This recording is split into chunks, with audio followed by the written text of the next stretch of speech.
संज्ञा, सर्वनाम, विशेषण, क्रिया, क्रिया विशेषण। उसके बाद काल पढ़ा दिए, टेंस पढ़ा दिया गया आपको, वाच्य पढ़ा दिया गया, कारक पढ़ा दिए गए, प्रत्यय हो गया, अब उपसर्ग भी पढ़ा चुके हैं, प्रत्यय उपसर्ग हो गया। उसके बाद अव्यय भी पढ़ा चुके हैं और जी हिंदी भाषा का इतिहास भी पढ़ा चुके हैं, हिस्ट्री इसकी ओरिजिन, हिस्ट्री कहाँ से उत्पन्न हुई है, हिंदी कैसे उत्पन्न हुआ है, इसके बैकग्राउंड में कौन कौन सी भाषाएं थी, ये सब कंप्लीट हो गया। जी जेंडर भी पढ़ा चुके हैं, लिंग भी हो गया है, इसका प्रिंट आउट भी आपको मिल गया है। इतना आपको पढ़ा दिया गया है। आज इसमें से जो कल हम लोग पढ़ रहे थे वो था क्रिया विशेषण, हाँ तद्भव तत्सम भी हो चुका है। तो मेनली अगर देखा जाए तो हिंदी के अधिकतर पोर्शन ख़त्म हो चुके हैं। अब बचा है रस, छंद और अलंकार, यही पढ़ाना है। समास और संधि, जो ग्रामर के 5 पोर्शन है यही बचे हुए हैं। इसमें आप ध्यान से सुनो, एक टॉपिक और आता है, बात नहीं, एक टॉपिक और एग्जाम में आता है, वो है निपात। ये ऐसे वर्ड ही है, निपात इसको बोलते हैं। और पूछता है कि जैसे वाक्य दिया हुआ है, उसने ही मुझे मारा था, में ही क्या है। उसने मुझे ही मारा था, में ही क्या है, उसने मुझे मारा ही था, इसमें ही का क्या मतलब है। काश मैं लड़का होता, काश क्या है, तुम सा सुंदर कोई नहीं, सुंदर तो जानते हो आप विशेषण है, लेकिन सा क्या है यहाँ पे। तो ये जो सा, काश, ही है लिखा हुआ, ये सभी के सभी क्या है, लगभग। के आर लगभग जीत गई थी, मैं लगभग क्या है, ये एग्ज़ाम में पूछता है। ये आपको आज तक नहीं बताया गया अभी तक, ठीक है, जितना आपको पढ़ाया गया है। ये जो शब्द है ये सब क्या कहलाते हैं, निपात कहलाते हैं।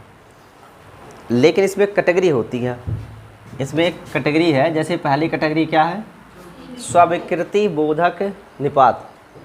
ऐसे निपात जिनसे सहमति का भाव उद्भूत होता हो उन्हें हम क्या कहते हैं, स्वीकृति बोधक। जैसे कि जी हाँ, हाँ, अगर आप कोई किसी ने कुछ बोला और आपने कहा हाँ, इसका मतलब है कि आप उसके साथ क्या हैं, सहमत हैं।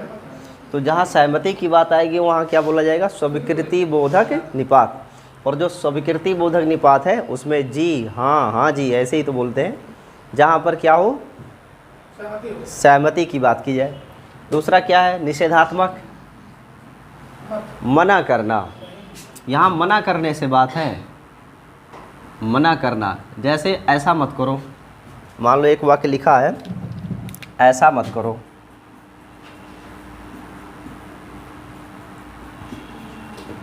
तो ऐसा के बारे में हम जानते हैं, ऐसा वैसा ये सब क्या है, रीतिवाचक अव्यय है। लेकिन मत क्या है, ये निषेधात्मक तथ्य बना देता है, पूरे वाक्य को क्या बना दिया है, निगेटिव सेंस में। लेकिन किस तरीके से निगेटिव सेंस में लिया गया है, ऐसा मत करो, यानी किसी को कोई क्रिया करने से क्या की जा रही है, मना किया जा रहा है, यानी क्रिया को बाधित करने का प्रयास किया जा रहा है, क्रिया को रोकने का प्रयास किया जा रहा है। तो ऐसे को क्या बोलते हैं हम, निषेधात्मक। उसमें एक ही शब्द है जिसका नाम है मत। एग्जाम में अगर ऐसे लिखा हुआ ऐसा मत करो में मत क्या है, तो मत क्या है, एक तरीके का निपात है, जिसे क्या कहते हैं, निषेधात्मक निपात कहा जाता है। इसके बाद है प्रश्नबोधक निपात। प्रश्नबोधक निपात में क्या आएगा भाई, क्या, कैसे, कौन, कहाँ, ये सब क्या होते हैं, प्रश्नवाचक निपात होते हैं। तो ये प्रश्नवाचक पहचानना तो बहुत ईजी है, क्या, कैसे, कौन, ये सब आप पहचान ले जाएंगे। विस्मयादि बोधक क्या होता है, विस्मय। विस्मय का मतलब जानते हो, ऐसी स्थिति या परिस्थिति जिसमें व्यक्ति आश्चर्य में, मतलब आश्चर्यचकित हो जाए। जैसे यहाँ पर भी एक भाव ही है, काश, क्या, इसके आगे कौन सा चिन्ह लगा रहेगा, ऐसे। जैसे यहाँ लिखा है, काश मैं लड़का होता। वाक्य के भाव के अनुसार डिसाइड करना है ना कि यह प्रश्नबोधक है या विस्मयादि बोधक है। प्रश्नबोधक है कि ये विस्मयादि बोधक है, वो वाक्य को पढ़ेंगे तो उसके भावार्थ के अनुसार ही तो डिसाइड करेंगे। अरे इन शब्दों को भी तो बहुत जगह यूज़ कर सकते हैं ना, लेकिन जब वाक्य में इनका प्रयोग करेंगे तभी भाव सही से समझ में आएगा। तो जो भावार्थ है उसके अकॉर्डिंग आप इसे डिवाइड करेंगे, क्योंकि ये सब भाव के अनुसार ही डिवाइड किया गया। तो यहाँ विस्मयादिबोधक का कौन सा शब्द है? काश और क्या। जैसे काश मैं लड़का होता, मैं यहाँ पर इच्छा व्यक्त की गई है। क्या व्यक्त की गई भाई? इच्छा। तो जहाँ पर इच्छा व्यक्त की जाती है वो सब क्या होता है? विस्मयादिबोधक होता है। तुलना, कंपैरिजन, तुलना करने के लिए कौन सा शब्द यूज़ करेंगे? सा का प्रयोग करेंगे।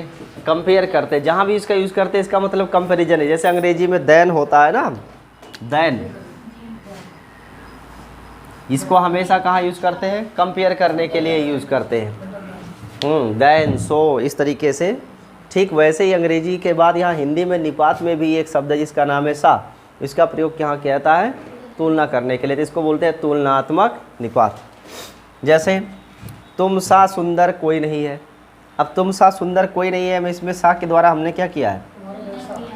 कंपेयर ही तो किया, किसी दूसरे के साथ ही तो हम तुलना करके बोल रहे हैं। तो ये जो सा है ये एक निपात है, लेकिन कैसा निपात है? तुलना बोधक निपात है। इसमें कोई डाउट तो नहीं किसी को? इसके बाद अगला क्या है? अवधारणा बोधक। जैसे कि ठीक है, करीब सा, लगभग। जैसे यहाँ एक वाक्य मैंने लिख रखा है, बहुत सारे वाक्य हो सकते हैं। KKR लगभग जीत गया था, जीत गई थी। ठीक है, KKR मतलब समझ रहे हो ना? क्रिकेट टीम है, ड्रीम 11 वाली। 25 रुपये में 28 रुपया जीतो 6 घंटे के अंदर। ठीक है, तो ये जो लगभग है, ये लगभग किस चीज़ को व्यक्त कर रहा है जी? अवधारणा को, कि ऐसा होगा। ये अवधारणा है, ऐसा होगा, ये क्या है? एक अवधारणा है। नहीं, लगभग जीत गई का मतलब जीत गई है, ऐसा एक मत है इनका जो इसके द्वारा व्यक्त कर रहे हैं। यहाँ पे लगभग है या ठीक है या बहुत करीब है, ये सब शब्द जो होते हैं कैसे हैं? अवधारणा बोधक निपात की श्रेणी में आते हैं तो निपात ही, लेकिन कैसे हैं? अवधारणा बोधक। आदर बोधक, सम्मान की बात कीजिए, आप जानते हो जी। देखो सम्मान में जी का प्रयोग करते हैं। अब कुछ लोग ज़्यादा पढ़े लिखे होते तो बोलते हैं चिंपैंजी में जी क्यों लगाते हैं? ठीक है, चिंपांजी। ठीक है, मतलब रिस्पेक्ट के लिए जी शब्द का प्रयोग किया जाता है। ठीक है, लेकिन ये चिंपांजी में जो जी लिखा है ये आदर बोधक नहीं है। चिंपांजी एक प्रजाति ही है, वो अलग है, इसको ध्यान में रखिएगा। तो जी कैसा है भाई? आदर बोधक है।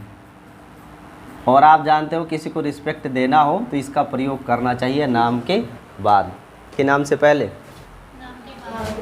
नाम के बाद यूज़ करते हैं। जैसे मान लीजिए किसी का नाम राधा है, क्या बोलेंगे? राधा जी। समझे? DM साहिबा, ये जो बोलते हैं आगे लगा के शब्द, ये सब किसका सूचक है? अब आदर बोधक है ये सभी।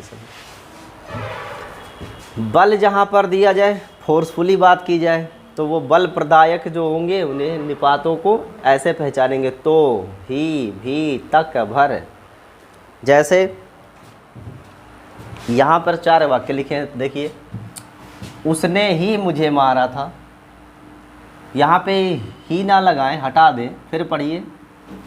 उसने मुझे मारा, उसने मुझे मारा, इसका मतलब है कि 2-4 लोगों ने और मारा है। उसने मारा का मतलब आसपास लोग भी रहे होंगे, उन्होंने भी मारा होगा। लेकिन अगर आपने लिखा उसने ही मारा है तो हम बल देकर कह रहे हैं कि इसने ही मारा है, यानी किसी पार्टिकुलर की बात कर रहे हैं। तो ये कैसा निपात है? ये बल प्रदायक है, जो फोर्सफुली एक डायरेक्शन की बात करता है। दूसरा वाक्य आप पढ़िए, उसने मुझे ही मारा, इसका क्या मतलब है? अब की बार बल किसकी तरफ लग रहा है? अपनी तरफ। उसने मुझे ही मारा है, मतलब उसने, यहाँ लिखा उसने ही मुझे मारा है। उसने ही मुझे मारा है मतलब ये उस व्यक्ति की बात हो रही जिसने मारा है। और यहाँ पे अगर आप पढ़ेंगे उसने मुझे ही मारा है, इसका मतलब जिसको मारा है उस पर बल जा रहा है। तो यहाँ पर जिसको मारा गया है, किसको मारा गया है? मुझे ही मारा गया है। तो इसका पूरा बल किस पर फोकस हो रहा है? मेरे पर। लेकिन उसने ही मारा है, यहाँ पर ये पूरा बल किस पर लग रहा है? दूसरे व्यक्ति पर। तो ये बल प्रदायक होते हैं जो जोर देकर कहते हैं कि यही है या ऐसा ही है, ठीक है। इन्हें बल प्रदायक निपात कहा जाता है। इन सभी वाक्यों का भावार्थ बिल्कुल अलग अलग है। उसने ही मुझे मारा है, इसका मतलब मैं उस किसी विशेष व्यक्ति की बात कर रहा हूँ जिसने मारा है। उसने मुझे ही मारा है, मुझे ही मारा है, इसका मतलब मुझे ही मतलब केवल मुझे ही मारा है, ऐसी मैं बात कर रहा हूँ। उसने मुझे मारा ही था, इसका क्या मतलब है? उसने मुझे मारा ही था, इसका मतलब गाली वाली नहीं दिया है और कुछ नहीं किया है, सिर्फ मारा है, यानी 2-4 थप्पड़ जड़ दिया है, उसके अलावा कोई और बात नहीं हुई है। यानी यहाँ पर बात किस पर जा रही है? सिर्फ मारने पर जा रही है। यहाँ पर जोर किस पे दिया गया है? मारने पे। इसने सिर्फ मारा ही है, इसके अलावा और कोई घटना नहीं हुई है। तो ये जो आप ही देख रहे हो, इस ही को भाव के अनुसार अगर हम देखें, वाक्य के भाव के अनुसार, तो ये बल तो प्रदान करता है, लेकिन इस बल की दिशा क्या है? अलग अलग है। तो ये सभी के सभी क्या कहलाते हैं? निपात कहलाते हैं। और ऐसे को क्या कहा जाएगा? बल प्रदायक निपात, जो एक ही डायरेक्शन की या किसी विशेष व्यक्ति की तरफ हमेशा संकेत करते हो या जोर देते हो, ठीक है।